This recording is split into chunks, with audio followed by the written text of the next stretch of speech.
ভারতীয় নৌসেনার জন্য Goa shipyard limited দেশীয় প্রযুক্তিতে তৈরি করছে দুটি যুদ্ধজাহাজ।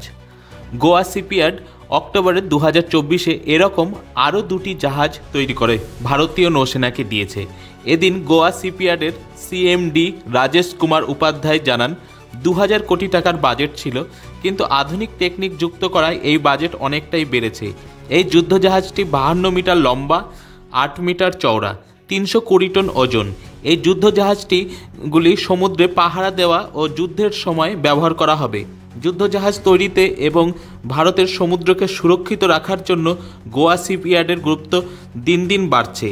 এই জাহাজগুলি ভারতে তৈরি হওয়াতে স্থানীয় মানুষ কাজ পাচ্ছে এবং রোজগার হচ্ছে। বিদেশ থেকে কিনলে তা হতো না। Bureau report, Kolkata.